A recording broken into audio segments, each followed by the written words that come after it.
Mẹ́sẹ̀gì mi ti àárọ̀ yìí, bàbá Taku ti Jésù, àwọn ni mo sẹ́ndì rẹ̀ sí.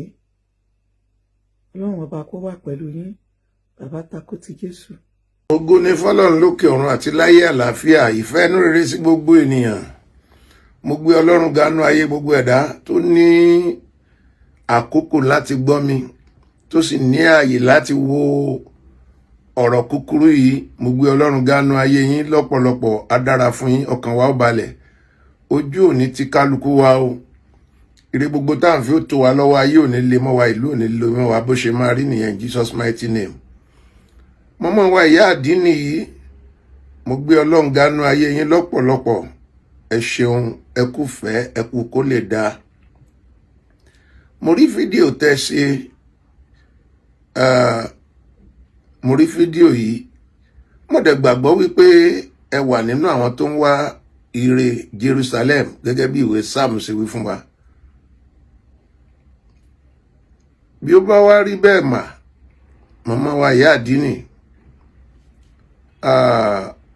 màá wí báyìí pé ọ̀rọ̀ àwa pẹ̀lú yín kì í sọ̀rọ̀ orí mídíà. Bàbá sọ pé ìbùkún ni fún onílàjà bẹ́ẹ̀ ṣe kànú Bíbélì. Ẹ ó ti mọ̀ pé bóyá wàá ti pẹ́ ń díẹ̀ gan tá a ti ṣe wàásù àti wáàsí àlàáfíà fún wọn, ṣùgbọ́n tí wọn ò gbọ́. Inú mi dẹ́dùn pé mo ti rí àwọn fídíò yín bíi mélòó kan tẹ́yìn náà ti sọ pé Islam àbí Muslim how market, pé ibi ẹ bá dé ìṣú tẹ́yìn lọ́rùn, pé kẹ́ mọ́ bú ẹ̀sìn ẹlẹ́sìn, tán bá bú ẹ̀sìn tí yín náà kó má bàa ta yín lára. Not pé mo wà in support pẹ̀lú àwọn oníṣẹ̀ṣe rárá o, mo dá dúró gedegbe ni. Ṣùgbọ́n ní gbogbo ìgbà náà ni wọ́n ń kó wa pọ̀. Àwa ni Yahudi àti Nọ̀sára tí wọ́n ń wí, oníṣẹ̀ṣe àti kiriyó tí wọ́n ń sọ̀kóbà láì mọ iye ọdún tó ti pẹ́ sẹ́yìn. Mi ò lè sọ iye àwọn tí wọ́n wà ń di ọ̀rọ̀ ìtàn mọ̀mọ́. Gẹ́gẹ́ bí mo sọ ọ̀rọ̀ wọn sọ̀rọ̀ rí mídíà. Èmi ti dìde láwọn àkókò kan lọ bá àfáà Kéúgbà Gold, bóyá ẹ ti gbọ́ ń gbà yẹn.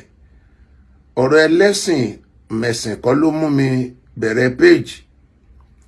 Mo ti wà lórí page nígbà tí wọ́n ń ṣe campaign fún Yorùbá Nation. Tẹ́ bá wo fọ́tò mi tí Facebook fi tag mi sórí profile, ẹ rí wípé èyí tí mo fi sọ̀rọ̀ nípa Sunday Igboho nígbà tí a ṣẹ̀ṣẹ̀ bẹ̀rẹ̀ ìrìn àjò Yorùbá Nation tí wọ́n ń ṣe rally káàkiri. Ẹ gbọ́ mi dáadáa kí n má fa ọ̀rọ̀ igun. Àwọn tí wọ́n ń dá wàhálà ilẹ̀, ẹ mọ̀ wọ́n dáadáa, kì í sọ̀dọ̀ àwọn oníṣẹ̀ṣe o, àwọn mùsùlùmí ni. Àwọn mùsùlùmí ni ní àti ọdún tó ti pẹ́. Tí n bá ń sọ wípé Jamiu Adégúnwà, Malam Yusuf, tí wọ́n gùn tí ju bí 30 years plus. Àwọn kan ti wà sẹ́yìn tó jẹ́ wípé wọ́n ti ń da omi àlàáfíà rú lọ́jọ́ tó ti pẹ́, tí wọ́n ti dójú sọ Kristẹni àti kiriyó, tí wọ́n ti rí abí ẹlẹ́bọ, tí wọ́n ti ń bú Bíbélì, tí wọ́n ti ń soríṣiríṣi bẹ́ẹ̀ lọ. Láàká mọ̀ wá fọ̀rọ̀ gùn màmá, ẹ lè fi nọ́mbà yín sọwọ́ sí mi, màá pè yín. Ọ̀rọ̀ wa yìí sọ̀rọ̀ orí mídíà tá a bá fẹ́ kó yanjú. Kò ń sọ̀rọ̀ orí mídíà àtọ́ làtọ̀. Ẹ jẹ́ àjọ pera wa, ẹ jẹ́ ká pe ìrònú, àjọ tó ní ìrònú rádà, ẹ jẹ́ ká jọ pé. Ìgbà yẹn tí ìbá ṣe pé bóyá ẹ ń fi péjì yín wá followers o, tó bá yẹ pé àtúnṣe ilẹ̀ ń wá, ẹ jọ̀ọ́ ẹ fi nọ́mbà yín ránṣẹ́, èmi á pè yín. Àwa ń ṣe àwọn ìpàdé kan time to time, yóò dára fún yín. Má fi nǹkan kan hàn yín ní ìsìn tí màá fẹ́ kẹ́ sáré wò, tó bá jẹ́ pé ó dára bẹ́ẹ̀, kẹ́ mojú àwọn tó ń da ìlú rú.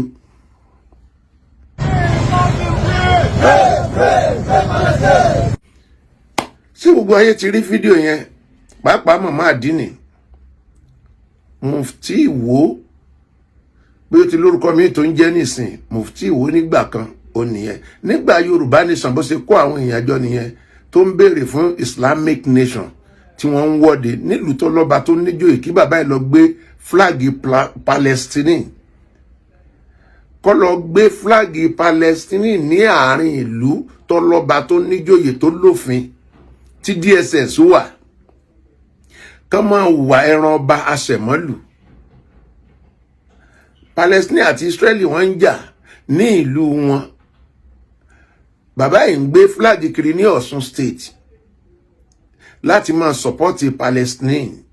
Ṣé Palestine bá jẹ́ mùsùlùmí, ṣé mùsùlùmí ló ní ilẹ̀ Yorùbá ni? Ṣé mùsùlùmí olè ló wà Nàìjíríà ni?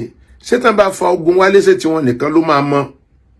Ara ariwo tá à ń palẹ̀ léyìí tó dàbí ẹni wípé ẹ̀ ń rí wa bí aláṣejù. Ìjọba máa fẹ́ ṣe nǹkan, wọ́n á ní kí mùsùlùmí gbàdúrà láàárọ̀, kí Christian gbàdúrà nírọ̀lẹ́, àbí kí Christian bẹ̀rẹ̀ àdúrà kí mùsùlùmí parí ẹ̀. Privilege wo la tún fẹ́? Àwọn tó nílẹ̀ gan tó jí oníṣẹ̀ṣe wọn fún wọn ní privilege yẹn. Síbẹ̀ àṣà àránu mọ́ ẹ fẹ́ paná adébọ̀run, ẹ fẹ́ paná adébọ̀run. Then both Christian and Muslim, both Christian àti oníṣẹ̀ṣe òun náà lè pè ní adébọ̀yì. Náà lábẹ́ àkóso bó ṣe wù kó lè rí, ẹ jẹ́ kí n fi odidi ọba tí wọ́n pè lọ́ba mùsùlùmí, ẹ jẹ́ n fi hàn yín, ẹ jẹ́ àwọn tí ọba yìí ṣe. Odidi ọba mú gbó ní gbangba. Kábíyèsí Olúwo ṣó yẹ kẹ́ máa wé gbó. Give me the lighter, pass me the ginger, give me the baba shia, give me the moraino. Odidi ọba. Ológun dúdú wa bá wa dá sọ̀rọ̀ ìtorí Ọlọ́run. Now, Adela àfẹ́sù lábúlé, kábíyèsí mo gbó ìyàwó ẹ̀ mọ́ ògógóró, àwọn ọmọ ń fàdá gbowó ta. Ó pẹ́tẹ́ tí ń fẹnu jàǹbá Ọọ̀ni of Ifẹ̀, kábíyèsí ọba Adéyẹyè, ọba tó ní sùúrù tó jẹ́ǹtù tí kìí sọ̀rọ̀.